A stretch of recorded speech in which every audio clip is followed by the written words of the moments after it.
As you see a 9-9, Olga Korbut's won a gold medal. There it is. 5 seconds left in the game. Do you believe in miracles? Yes! Unbelievable. Hello, I'm Vince Hunt and welcome to our podcast series, Sports in the Cold War.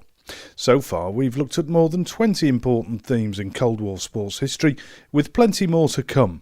Why not follow the series on Twitter with the hashtag Cold War Sports, or rate and review the shows on iTunes, or drop Laura Deal an email at the Wilson Centre with your thoughts. In Southeast Asia, sport and politics were inextricably intertwined during the Cold War. There were complex regional politics and the competing interests and ambitions of the various communist and anti-communist regimes. Simon Creek teaches Southeast Asian history at the University of Melbourne. Simon, this regional games, the Southeast Asian Peninsular Games, was it games among friends or was it games against implacable enemies?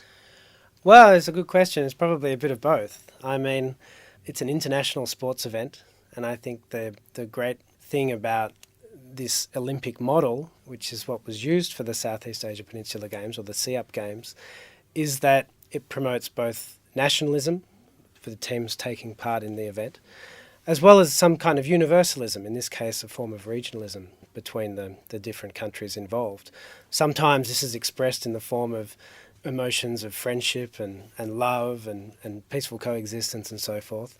And sometimes it's expressed in rather more dramatic terms as a form of sort of animosity or even hatred. And this is the remarkable thing about sport, is it sort of covers all of these emotions. Because there was a history of animosity between two of the major players, Thailand and Burma. That's right. Very important part of this is that Thailand was the country that formed the SEAP Games, the Olympic Committee of Thailand in particular. And it had strained relations with Burma over many years. Burma was generally considered within Thailand to be a sort of an enemy state on the basis that it had invaded Thailand or Thai kingdoms of the past, Siamese kingdoms of the past. And this was the basis of Thai historiography. So the fact that the games emerged from a thawing of relations between these two countries through the 1950s is quite significant, I think. And all the while, this is against the backdrop of communism and anti-communism and influence in the region and not so far away. You've got Vietnam. Well, that's right. I suppose the very interesting aspect of the games from a geopolitical perspective is that there were 7 countries that were involved: Burma, Cambodia, Laos, Malaya, Singapore, South Vietnam and Thailand. And most of those countries were anti-communist and US allies, but 2 of them, Burma and Cambodia, were not. 2 of them were sort of stridently neutralist countries. Now, what this did for the Thai founders of the Games is to create a broad regional event from non-communist nations, not necessarily anti-communist, but certainly non-communist nations. And the clearest indicator of this is the fact that North Vietnam, which of course was an independent communist country at that time, was not involved at all. It wasn't even mentioned in correspondence. It was sort of absent all the way along. So, yeah, this was certainly the main political dimension of the Games, that Thailand was trying to create this sort of new regional order, as I call it, through sport, that was non-communist in its political position. But it was also Thai-centric because of Thailand's involvement in founding the Games and because of its history of tense relations with many surrounding countries, particularly Burma, particularly Cambodia. This led to quite a few difficulties for the event, in particular in the first Games when Cambodia withdrew from the Games. And it wasn't because of the Games per se that Cambodia withdrew. It was because of a broader event or a broader set of circumstances involving a disputed temple on the border between the 2 countries, which remains an issue in bilateral relations today. But as a result of that, there were nationalist press campaigns and protests and so forth, both in Bangkok and in Phnom Penh.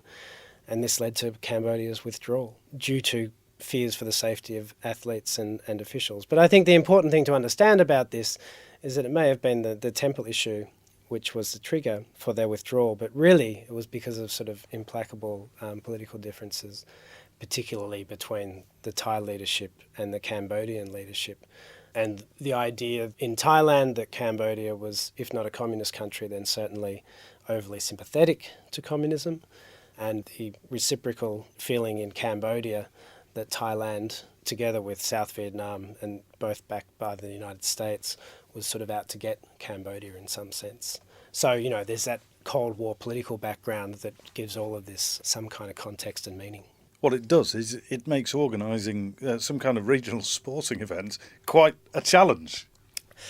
Yeah, it does. I mean, I think the interesting thing about this is that you can look at it in isolation and sort of say the regional objectives were not successful and sort of say, well, one piece was missing. But in the longer term, you look at how Cambodia rejoined the Games 2 years later in Burma. There were further problems through the 60s. Cambodia cancelled the Games in 1963 for other reasons. But overall, they've sort of remained part of this region through that period and into the 70s. They remained part of that region that was being created, receiving some kind of cultural expression through the SEAP Games. So it depends on whether you look at it in 1959 in isolation or whether you look at it more broadly. But you're right that it's certainly some political complications to achieving the objectives of the Games. But they were overcome, and this, with hindsight, is a moment of genesis. Yeah, look, I think that you can certainly argue that sport was able to do something that other aspects of diplomacy and politics were not. But again, it depends on sort of which part you look at to some extent. I mean, they weren't able to overcome that particular hurdle, but in the broader perspective, I suppose they were. It just depended on who was hosting the Games. Thailand and Cambodia continued to have issues through the 60s. Was there lots of investment in, say, for example, javelin throwing or football? I suppose the main sports were familiar international sports for a start. The ways that I've been looking at most of all are the regional or international sporting events within Southeast Asia that were created. And these were basically a familiar format. So these are international sports, multi-sport events with athletics and swimming and various other things. So that would be one way that it was manifested. But I suppose more broadly, both the communist countries, in the Soviet Union and China, were investing money in sports development throughout different countries in Southeast Asia. And in some ways, the Southeast Asia Peninsular Games represented a response to that by the anti-communist countries within Southeast Asia as a way of sort of trying to compete with what the communist countries were offering. So the communist countries were putting money into sort of Burma and Indonesia and this kind of thing as a way of, I suppose, a form of soft power. And then the US was responding in places like Thailand and the Philippines and so forth. So there was a propaganda dividend from the superpowers who were putting the money in for athletic achievements, which would then be almost like a hearts and minds campaign. Yeah, I think that's how it was anticipated. I don't think it's easy to measure whether it worked or not.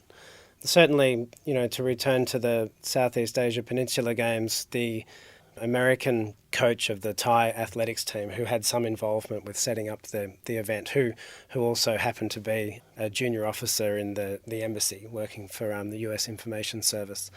He wrote a very long sort of justification, in a sense, of the SEAP Games to the State Department. And he made a big deal out of this, that promoting sport in Thailand, in particular promoting regional relations through sport, would be a very effective way and a very cost-effective way of reducing the appeal of communism and therefore of containing communism in Southeast Asia. Now, he was certainly convinced that this would work, but I don't know how you measure these things. I think the other side, the communist side who were investing in sports in Burma and Indonesia and so forth, I'm sure that they anticipated a propaganda dividend, as you say, as well. But once again, I'm not sure how you'd actually measure that. There would be some politicians, I'm sure, who would measure that success in terms of medals. Did we see the emergence of any regional sporting powers as a result of that investment? Look, it's a really interesting question. I think the SEAP Games were established with this precise objective of improving performance of Thailand and all of the participating countries in mainland Southeast Asia, improving their performance at the Asian Games and the Olympic Games. This was one of the main objectives of the event. Over time, I think that the means became the end in itself, in the sense that the SEAP Games kind of filled a gap, which was providing an ability to win medals, period.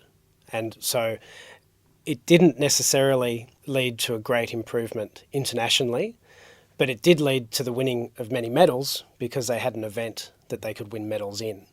And that became a very important part of the Games, I think, and it helps to account for the success of the Games, success here measured by the fact that the Games continued pretty much every second year since 1959, because all countries had a chance of winning medals that they couldn't win elsewhere. So in a perverse, indirect way almost, you could say that they achieved their objective of winning medals, but not in the way they intended.